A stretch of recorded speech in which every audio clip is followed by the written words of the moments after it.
Welcome to Japan, home of the kitchen town. If you want to stock up on some Japanese restaurant supplies, you've come to the right place. What we got here is a wide array of plastic food models, and personally, I think it's pretty nice. So sit back and relax because the show is about to begin.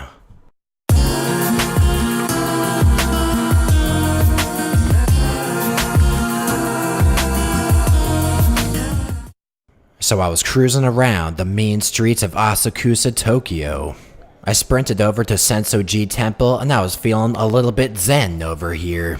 I took one whiff of that incense smoke flying all over the place and I felt like I had been elevated to a higher plane of consciousness. A spiritual plane of consciousness, baby.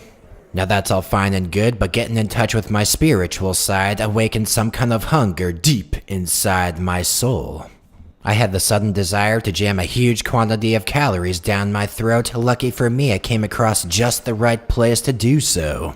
This restaurant's called Tendon Tenya. It's a chain restaurant you can find all around Tokyo, and I've been meaning to come here for quite some time. So let's take a closer look at this signage over here to make sure we know what kind of food we're dealing with. And whoa, look at that food, baby. I mean, do you see these things? Now, I know what you're thinking, these are just plastic food models, right? Well, to me, they're so much more. To me, they're plastic paradigms of perfection. They're the unfulfilled promise of culinary dreams. In other words, I decided I'd best be going inside this restaurant. After all, with food models that good, it's hard to resist. So I sat myself down, ordered up a tempura bowl with some udon, and as you can see, it's looking pretty nice. I might even go as far as to say as it's looking oishi, but it's definitely not looking as good as those plastic food models, that's for damn sure. I mean, this bowl does look good, don't get me wrong, but it's lacking that golden magical hue of those plastic food models. This tempura right here has more of a brownish hue than a golden hue. It certainly looks good, there ain't no denying that. But unlike the plastic version, this version right here looks like it does not have infinite potential to improve every facet of my life. Nevertheless, I grabbed that precarious piece of shrimp and took myself a bite, and holy shit. The greasy sweetness and succulent softness of that shrimp temporarily soothed all life's worries and woes. So I took another bite and whoa, we got pieces of breading flying off all over the place here. I feel like I'm attracting attention in this restaurant, eating this bowl like a wild barbarian. But fuck it, I'm not here to impress anybody, I'm just here to have a life-changing food experience, so I grabbed that shrimp and jammed it down my throat, tail and all. What can I say, I like to use every part of the buffalo, sweetie buns. So what else we got here? We got some lotus root action. I looked at it with a sense of extreme admiration, then I took a big-ass bite. Now, the starchy crispiness of that lotus root made me feel like it had soul-soothing potential. It was tasting pretty nice, but it could not compete with that shrimp, let's just put it that way. So let's see what else we got here. We got some fixins on the side. Now I could put it in with the chopsticks, but fuck it, I'm just gonna pour the whole damn thing in. There you go, there ain't nothing to it but to do it, baby, so let's take a closer look at this puppy. And wow, just wow, that udon is looking so oishi that I feel like I've been brought to a higher plane of consciousness just looking at it. So I grabbed a huge ass wad of noodles and started shoveling them in the general direction of my face. And I guess some of those fixins must have been lemon zest because we got some citrusy action popping off over here. Now those slippery noodles sensually massaged my tongue, and I think it goes without saying that that udon was mighty fine. The only thing I was wondering was, does it live up to the plastic food model promise? Does this food live up to that paragon of plastic perfection? I think not. Yet I couldn't help but wonder more about that plastic food. I was kinda mystified by the concept of it. So I sprinted on out of that restaurant and started walking the mean streets of Asakusa like a lost soul.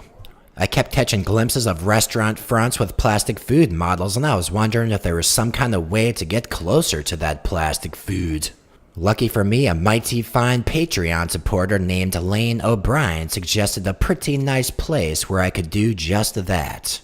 He suggested I go to Kappabashi Street, aka Kitchen Town, and I thought that was a nice idea. I thought that was a real nice idea. After all, this place is only a 10-minute walk away from Asakusa, and they sell all kinds of restaurant supplies here, all different kinds.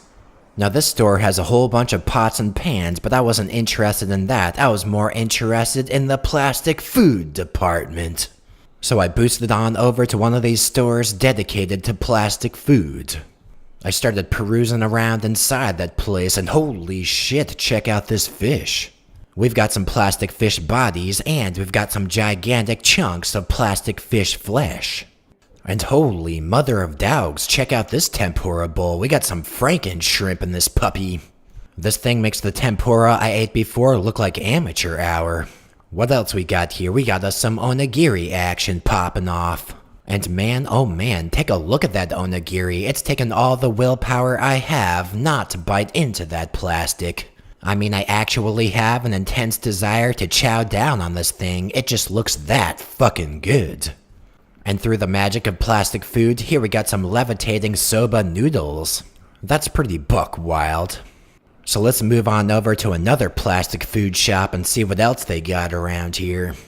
So take a look at this booze situation. We got us some ice cold beers over here, and they're looking frosty as fuck. Now I'm starting to pay attention to the price tags over here. These beers go for 2,500 yen each. That's about $25 US. Seems a tad expensive, but hey, what do I know? I'm not no plastic food expert. I'm just a simple man with a buck wild plan. Anyway, what else we got here? We got us some okonomiyaki action, and what's this?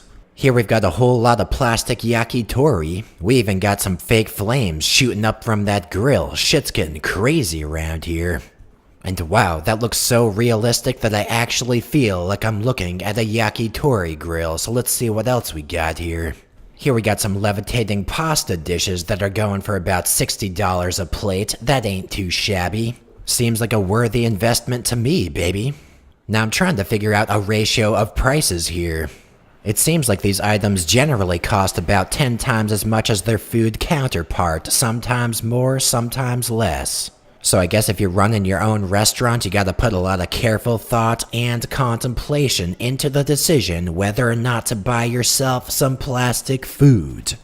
You gotta crunch some numbers before you buy these puppies. You can't just buy these things willy-nilly. You gotta make yourself some calculations and shit. Otherwise, you'll pay a pretty penny. I mean, take a look at this fish sandwich, for example. This thing is 50 bucks right here. How many damn fish sandwiches are you gonna have to sell to make back that money?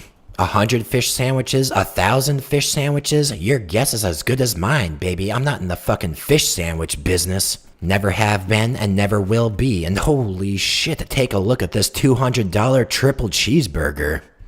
That thing is looking oishi to the motherfucking max, but is it really worth 200 clams? I mean, it's certainly possible to make that money back by selling yourself a shitload of triple cheeseburgers, but you also gotta take the opportunity cost into consideration. I mean, if I didn't spend $200 on a 10-pound promotional piece of plastic, how could I spend the money otherwise? Perhaps I could buy myself some kind of bicycle and start myself up a triple cheeseburger delivery service or some shit. Better yet, I could spend that money on gachapon and achieve inner solace, but hey, I'm getting off topic right now. Bottom line is, they got a whole lot of plastic food varieties over here. They got everything from katsudon to steamed dumplings to something altogether different. Here we got plastic food models and plastic phone models with pictures of dogs on them. I'm trying to figure out what the hell's going on around here. I mean, why exactly is this plastic phone on top of this plastic pasta? I can't quite make sense of it, but if I had to venture a guess, I'd say it's some kind of Eastern thing. Anyway, you get the drill. They got so many varieties of plastic food in this place that it'll make your head spin. So right about now, I was feeling all plastic fooded out, but I continued to cruise around that kitchen town, checking out some other stuff they got around there. I think I'll make a part 2 video and talk about all that jazz. So thanks again to Lane O'Brien for sponsoring this video. That support means a lot. That support means a real fucking lot. And as always, thanks for watching this video. Why don't you leave a comment, let me know what you think.